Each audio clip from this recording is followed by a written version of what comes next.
ये आकाशवाणी है। प्रस्तुत है कार्यक्रम सुर्खियों में। इसके अंतर्गत सुनिए भारत और फ्रांस के बीच रणनीतिक संबंधों पर चर्चा। इसमें भाग ले रहे हैं पूर्व राजनयिक अनिल वाधवा और पत्रकार सिमरन सोढ़ी। आज हम बातचीत कर रहे हैं भारत और फ्रांस के रिश्ते को लेकर। प्रधानमंत्री नरेंद्र मोदी कल फ्रांस की यात्रा पर जाएंगे। 2 दिन जुलाई 13 और 14 को प्रधानमंत्री मोदी फ्रांस में होंगे, जहां वो गेस्ट ऑफ ऑनर हैं बेस्टील डे या फ्रांस की नेशनल डे सेलिब्रेशंस पर। और ये भारत के लिए एक ऑनर है फ्रांस की तरफ से। हमने ये भी देखा है कि पिछले कुछ सालों में भारत और फ्रांस का जो रिश्ता है उसकी मजबूती काफी बड़ी है और डिफेंस को लेकर भी बहुत सी एग्रीमेंट्स हुई हैं। एम्बेसडर वाधवा, जब हम इस विजिट को देखते हैं और प्रधानमंत्री मोदी जो गेस्ट ऑफ ऑनर हैं इस साल फ्रांस के बेस्टील डे पर, तो इस विजिट का जो एक सिग्निफिकेंस है उसको आप किस नजरिए से देखते हैं? भारत के प्रधानमंत्री श्री नरेंद्र मोदी की फ्रांस की यात्रा कई मायनों में अहम है। हमारी 25 साल पुरानी रणनीतिक साझेदारी को और मजबूती देने में ये यात्रा कामयाब साबित होगी और इस दौरान रक्षा, दूरसंचार और अंतरिक्ष समेत कई क्षेत्रों में डील्स हो सकती हैं। इसमें राफेल समुद्री विमान राफेल एम का सौदा सबसे खास होगा। इसके साथ साथ ही एक स्कॉर्पियन श्रेणी की पारंपरिक पनडुब्बियों खरीदने के लिए भी घोषणा हो सकती है। पर उसके साथ में जो दूसरे क्षेत्र हैं, अगर हम रक्षा को छोड़ दें तो हम देखेंगे कि आर्थिक सहयोग पर बढ़ाने पर भी काफी जोर रहेगा और इसके साथ साथ जो औद्योगिक संबंध है और प्रौद्योगिकी के क्षेत्र में जो संबंध है उसको भी बढ़ावा मिलेगा। आपने बेस्टील डे की चर्चा करी, तो बेस्टील डे में जो हमारी बड़ी कंटिजेंट इस बार है, ट्राई सर्विसेज की कंटिजेंट है, उसका एक महत्वपूर्ण हिस्टोरिकल कॉन्टेक्स्ट भी है, क्योंकि फर्स्ट वर्ल्ड वॉर और सेकेंड वर्ल्ड वॉर के दौरान कई भारतीयों ने अपनी जान यूरोप के लिए न्यौछावर करी थी। और प्रधानमंत्री मोदी जब पिछली बार 2015 में फ्रांस की यात्रा पर गए थे, तब भी उन्होंने वहाँ हमारे जो फॉलन सोल्जर्स हैं उनको सम्मानित किया था। और इस बार जो बड़ी कंटिजेंट हमारी इस बेस्टील डे सेलिब्रेशन में हिस्सा ले रही है, उसके साथ साथ एक समुद्री जहाज भी उसमें शामिल होगा और उसके साथ में हमारे राफेल जो प्लेन जो हमने फ्रांस से ही खरीदे हैं वो भी फ्रेंच राफेल के साथ में उसमें सम्मिलित होंगे। तो ये एक बहुत बड़ा महत्वपूर्ण ऑनर है और इस यात्रा को अगर हम इस नजरिए से देखें तो हर क्षेत्र में भारत और फ्रांस के संबंध, इससे इनको काफी स्ट्रेंथनिंग मिलेगी। हम देखेंगे कि काफी मजबूती से दोनों देश आगे बढ़ेंगे। एम्बेसडर वाधवा, जैसे आपने बताया कि जो रक्षा सहयोग या हम जिसे डिफेंस कोऑपरेशन भी कहते हैं उस सेक्टर में काफी डील्स होने की आशा है। राफेल एम की आपने बात की और हमने ये भी देखा है कि फ्रांस ने ये भी कहा है कि उनके लिए भी मेक इन इंडिया जो है वो आज एक प्रायोरिटी है और वो भारत के साथ ना केवल डील करना चाहते हैं कि वो अपना कुछ भारत को बेच रहे हैं, पर को डेवलपमेंट की भी एक बात आई है सामने। तो ये जो एक हम कहते हैं एक मूवमेंट हुआ है कि बायर सेलर के रिश्ते से निकलकर आज हम को डेवलपमेंट की बात कर रहे हैं, तो ये हमारे रक्षा सहयोग के लिए कितना फॉरवर्ड मूवमेंट हुआ है रिश्तों में। पिछले कुछ सालों से हमने देखा है कि भारत जब भी किसी पार्टनर के साथ रक्षा के संबंध में बात करता है तो को डेवलपमेंट, को प्रोडक्शन का मुद्दा सबसे पहले सामने आता है। वो इसलिए है क्योंकि भारत जान गया है कि आगे चलकर भारत के पास अपनी क्षमता होना बहुत जरूरी है और यदि ये नहीं हुआ तो आगे चलकर भारत को इसका बहुत बड़ा भुगतान करना पड़ेगा। इसलिए फ्रांस की तरफ से ये जो प्रस्ताव आया है ये बहुत ही अच्छा प्रस्ताव है और हमारी भारत में जो सोच है उससे ये मेल खाता है। अभी हमने देखा कि जब 36 राफेल का सौदा हुआ था उस टाइम पर भी को डेवलपमेंट की बात उठी थी और अब जब 26 और विमान यदि भारत फ्रांस से खरीदता है तो इसके लिए एक कमेटी बनेगी और उस कमेटी के दौरान जो चर्चा होंगी उसमें ज्यादा से ज्यादा भारत में बनाने के जो कंपोनेंट्स हैं उस पर जरूर जोर रखा जाएगा और आगे चलकर भारत को और भी जरूरतें होंगी। तो इसके चलते फ्रांस ये समझ गया है कि अगर भारत के मार्केट में रहना है तो को प्रोडक्शन और भारत में बनाना बहुत ही जरूरी है। उसके लिए फ्रांस सबसे पहले सामने आया है और फ्रांस की ये घोषणा जो इन्होंने करी है इस तरह से, उससे भारत और फ्रांस के रक्षा संबंधों को जरूर बढ़ावा मिलेगा। मिस्टर वाधवा, हमने ये भी देखा है कि फ्रांस में जो फ्रांस के प्रेसिडेंट है इमैनुअल मैक्रों, वो और प्रधानमंत्री मोदी की काफी मीटिंग्स होंगी, एक प्राइवेट डिनर और एक स्टेट बैंक्वेट होस्ट किया जाएगा प्रधानमंत्री मोदी के लिए, और एक जॉइंट मीटिंग भी होगी लीडिंग सीईओज के साथ। तो ये जो एक रीच आउट है, हम मानते हैं फ्रांस की तरफ से भारत के लिए, और ये शायद रीच आउट इस बात का भी इंडिकेशन है कि आज जो भारत की जो एक स्टैंडिंग है ग्लोबली, वो बहुत बढ़ गई है पिछले कुछ सालों में।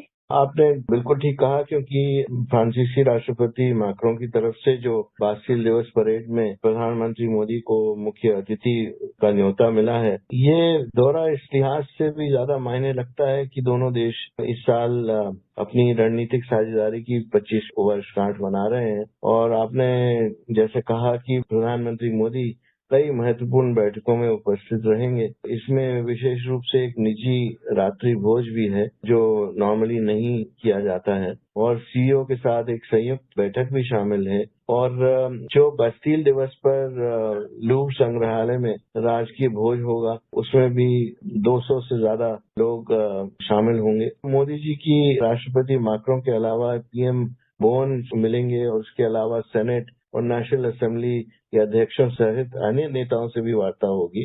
तो इसको अगर हम इस तरह से देखें तो दोनों देशों की रणनीतिक साझेदारी एक अगली चरण की ओर बढ़ रही है, और इसका ये एक अच्छा मौका है। मिस्टर वाधवा, हम ये भी देखते हैं कि ये प्रधानमंत्री मोदी की जो यात्रा है, इसके दौरान इंडिकेशंस हैं कि जो बातचीत है उसमें कहीं ना कहीं यूक्रेन का जो कॉन्फ्लिक्ट चल रहा है, एक साल से ऊपर हो गया है, तो इसकी भी कहीं ना कहीं बात उठेगी। और हमने देखा है कि पिछले तकरीबन एक साल से ज्यादा भारत ने जो अपना एक स्टैंड लिया है यूक्रेन को लेकर, जो यूरोप का स्टैंड है, जो फ्रांस का स्टैंड है, तो ये जो यूक्रेन की बातचीत है, इसको लेकर क्या संभावना कर सकते हैं कि भारत और फ्रांस एक दूसरे की पोजीशंस को समझते हुए आगे चलते हुए एक जो हम कहते हैं कॉमन वे से इस चीज को देख सकते हैं, इस चीज की जो पर्सपेक्टिव है उसको कॉमन शेयर कर सकते हैं? यूरोपियन लीडर्स की हम बात करें तो प्रेसिडेंट मैक्रों एक अकलौते ऐसे नेता हैं जिन्होंने शुरू से ही यूक्रेन और रशिया के प्रेसिडेंट पुतिन से बातचीत का सिलसिला जारी रखा है। और प्राइम मिनिस्टर मोदी की बात करें तो शुरू से ही प्राइम मिनिस्टर जो हैं वो प्रेसिडेंट पुतिन के साथ में और प्रेसिडेंट जेलेंस्की के साथ में बातचीत करते रहे हैं। दोनों का एक जो पर्सपेक्टिव है वो एक ब्रॉडर पर्सपेक्टिव जिसको मैं कहूँगा वो है। और प्रेसिडेंट मैक्रों ने कई कोशिशें करी हैं कि ये यूक्रेन का जो कॉन्फ्लिक्ट है वो जल्दी खत्म हो जाए। भारत भी यही चाहेगा कि जल्दी से जल्दी ये कॉन्फ्लिक्ट खत्म हो। तो इस तरह से अगर दोनों देश आपस में अपने विचार जो हैं वो उसका आदान प्रदान करेंगे तो एक कॉमन पोजीशन बन सकती है। और दोनों देश ऐसे देश हैं जो कि यूक्रेन में एक अहम रोल आगे चलकर प्ले कर सकते हैं। हमने अब कुछ वीक्स में अभी भी देखा है कि यूरोप में युद्ध आगे बढ़ाने की इच्छा जो है वो कम हो रही है, और काफी देश का नजरिया यह है कि युद्ध को जल्दी से जल्दी खत्म किया जाए। तो आगे चलकर जो इस पर सहमति बनेगी उसमें भारत का रोल जो है वो बहुत इम्पोर्टेंट रहेगा, और भारत को इसमें यूरोपियन पर्सपेक्टिव से इस युद्ध को एंड करने में फ्रांस का साथ हो तो उसमें बहुत मदद मिलेगी। यूक्रेन का मुद्दा बहुत अहम है, और मुझे आशा है कि दोनों देश इस पर अपनी सहमति बनाएंगे। मिस्टर वाधवा, यूक्रेन के बाद अगर हम बात करें तो चीन की अगर हम बात करें, और हमने देखा है कि चीन के साथ जो भारत का रिश्ता है वो काफी टेंस रहा है। कुछ सालों में हमने देखा है चीन की जो एक्टिविटीज रही हैं बॉर्डर एरिया पर, उनको लेकर एक तनाव बना रहा है भारत और चीन में। और ये सिर्फ भारत के साथ ही नहीं है, हम देखते हैं कि आज चाहे हम यूएस की बात करें, यूरोप की बात करें, हर देश का जोड़ा चीन को लेकर जो एक हम कहते हैं एक चिंता का विषय बन रखा है, क्योंकि चीन एक तो बहुत तेजी से बढ़ रहा है, पर उनकी जो एम्बिशंस हैं उनको लेकर हर किसी को कंफर्ट लेवल नहीं है। तो ये जो चीन का एक मुद्दा है, और हमने देखा है कि फ्रेंच प्रेसिडेंट ने रीच आउट किया है चीन को, वो भी बातचीत करते हैं। तो चीन को लेकर जो बातचीत है भारत और फ्रांस के रिश्ते में, वो आपको लगता है कहाँ तक एक साझा जो एक पर्सपेक्टिव है या कहाँ तक हम चीन को दोनों देश अपनी अपनी तरह से इकट्ठे मिलकर समझ सकते हैं? तो हमने पिछले कुछ महीनों में फ्रांस की पोजीशन चाइना पर देखी है, और मैक्रोन जब चीन में थे तो उन्होंने जो कुछ कहा वहां पर, उससे एशिया में और यूरोप में और यूनाइटेड स्टेट्स में काफी कंट्रोवर्सी जनरेट हुई है। प्राइम मिनिस्टर मोदी के लिए बहुत इम्पोर्टेंट है कि वो जाने कि फ्रांस कितना सीरियस है और यूरोप कितना सीरियस है अपनी इकोनॉमिक पॉलिसीज चीन से डी रिस्क करने के लिए, और एशिया में जो कमर्शियल एंगेजमेंट है फ्रांस की, उसको डाइवर्सिफाई करने में उसमें कितनी सीरियसनेस है। क्योंकि भारत और चीन के बीच जो बॉर्डर का तनाव है, उसको फ्रांस के लिए भी समझना बहुत महत्वपूर्ण है। और मुझे आशा है कि प्रधानमंत्री मोदी भारत का जो पर्सपेक्टिव है चीन के ऊपर, वो प्रेसिडेंट मैक्रोन के समक्ष रखेंगे, जिससे कि दोनों देशों की जो पोजीशन है उसमें समानता आए और आगे चलकर चीन से कैसे डील किया जाए इसके ऊपर एक सहमति बने। क्योंकि फ्रांस के जो व्यूज हैं वो यूरोप के लिए बहुत महत्वपूर्ण है और विश्व भर के लिए बहुत महत्वपूर्ण है। और यदि भारत और फ्रांस अपनी पोजीशंस चीन पर एक साझा पर्सपेक्टिव कर सकते हैं तो आगे चलकर इसमें भारत को बहुत मदद मिलेगी। मिस्टर वाधवा, हमने ये भी देखा है कि प्रधानमंत्री मोदी फ्रांस में एक डायस्पोरा इवेंट है, उसको अटेंड करेंगे। जो भारत से गए लोग वहाँ रहते हैं उनके साथ उनका इंटरेक्शन होगा। और ये भी मानना है कि भारत और फ्रांस की जो मीटिंग्स हैं उनमें कहीं ना कहीं जो भारत से स्टूडेंट्स जाते हैं पढ़ने फ्रांस, उनका पे जो वीजा का जो रिस्ट्रिक्शन है या जो प्रोसेस है उस पर बातचीत होगी। और शायद भारत से जाने वाले लोग जो वहाँ जाकर काम करना चाहते हैं उनको भी लेकर बातचीत होगी। तो ये जो वीजाज का वर्क का जो एक मुद्दा है, ये कितना इम्पोर्टेंट है, और थोड़ा कि जो हमारा डायस्पोरा है वो कितना ऐड करता है भारत और फ्रांस के रिश्तों को लेकर? भारतीय डायस्पोरा विश्व भर में हर जगह बहुत ही महत्वपूर्ण है, और प्राइम मिनिस्टर मोदी जब भी बाहर जाते हैं तो उनकी कोशिश यही रहती है कि एक मीटिंग डायस्पोरा के साथ जरूर हो, जिसमें वे भारत में जो डेवलपमेंट हो रही है और भारत जिस तरह से उस देश को देखता है वो डायस्पोरा को कन्वे किया जाए। प्रधानमंत्री मोदी ये भी चाहते हैं कि जो डायस्पोरा हमारे बाहर हैं वो एक एम्बेसडर का रोल अदा करें और एक अच्छे सिटीजन की तरह रहें, जिससे कि उनको बहुत बढ़ावा मिलता है। आपने वीजास की बात करी, स्टूडेंट वीजा की बात करी, उस पर सहमति जरूर बन सकती है, क्योंकि बाकी यूरोपियन देशों ने भी काफी कोशिश करी है कि भारत के जो स्टूडेंट्स हैं उनके लिए रिस्ट्रिक्शंस में थोड़ी कमी की जाए। और जहां तक कि वर्किंग वीजास का सवाल है, अभी कुछ हफ्तों से हमने देखा है कि फ्रांस में राइटिंग हुई है और कई शहरों में हुई है, और वो नॉर्दर्न वेस्ट एशिया वाले जो इमिग्रेंट्स हैं वहां पर उनके द्वारा काफी पथराव हुआ है,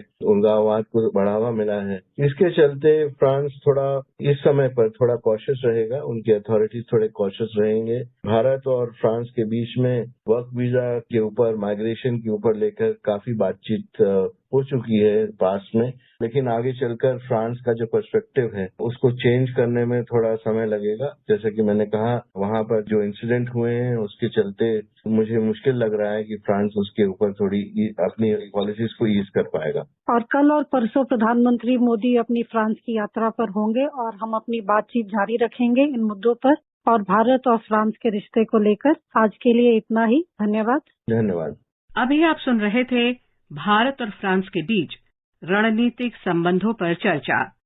इसमें भाग ले रहे थे पूर्व राजनयिक अनिल वाधवा और पत्रकार सिमरन सोढ़ी। ये कार्यक्रम आकाशवाणी के समाचार सेवा प्रभाग द्वारा प्रस्तुत किया गया।